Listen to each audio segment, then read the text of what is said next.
Chapter 1. It is a truth universally acknowledged that a single man in possession of a good fortune must be in want of a wife. However little known the feelings or views of such a man may be on his first entering a neighbourhood, this truth is so well fixed in the minds of the surrounding families that he is considered as the rightful property of some one or other of their daughters. "My dear Mr. Bennet," said his lady to him one day, "have you heard that Netherfield Park is let at last?" Mr. Bennet replied that he had not. "But it is," returned she, "for Mrs. Long has just been here, and she told me all about it." Mr. Bennet made no answer.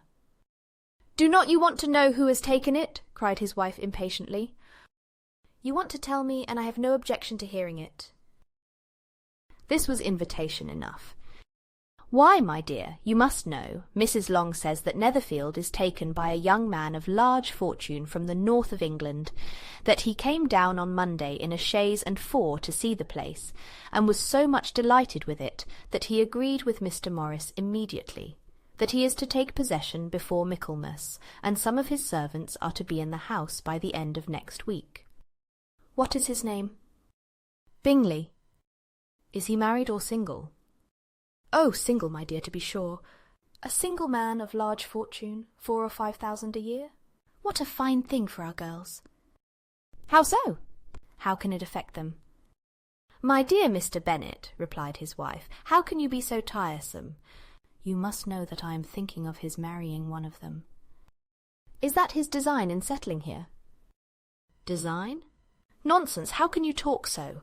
But it is very likely that he may fall in love with one of them, and therefore you must visit him as soon as he comes." "I see no occasion for that.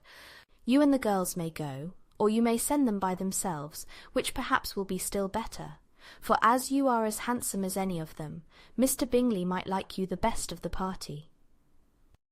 "My dear, you flatter me. I certainly have had my share of beauty, but I do not pretend to be anything extraordinary now. When a woman has 5 grown-up daughters, she ought to give over thinking of her own beauty. In such cases a woman has not often much beauty to think of. But, my dear, you must indeed go and see Mr. Bingley when he comes into the neighbourhood." "It is more than I engage for, I assure you." "But consider your daughters. Only think what an establishment it would be for one of them. Sir William and Lady Lucas are determined to go merely on that account, for in general, you know, they visit no newcomers. Indeed, you must go, for it will be impossible for us to visit him if you do not." "You are over-scrupulous, surely." "I dare say Mr. Bingley will be very glad to see you, and I will send a few lines by you to assure him of my hearty consent to his marrying whichever he chooses of the girls, though I must throw in a good word for my little Lizzie." "I desire you will do no such thing. Lizzie is not a bit better than the others, and I am sure she is not half so handsome as Jane, nor half so good-humoured as Lydia." "But you are always giving her the preference." "They have none of them much to recommend them," replied he. "They are all silly and ignorant like other girls, but Lizzie has something more of quickness than her sisters." "Mr. Bennet, how can you abuse your own children in such a way?" "You take delight in vexing me. You have no compassion on my poor nerves." "You mistake me, my dear. I have a high respect for your nerves. They are my old friends. I have heard you mention them with consideration these 20 years at least." "Ah, you do not know what I suffer." "But I hope you will get over it, and live to see many young men of 4,000 a year come into the neighbourhood." "It will be no use to us if 20 such should come, since you will not visit them."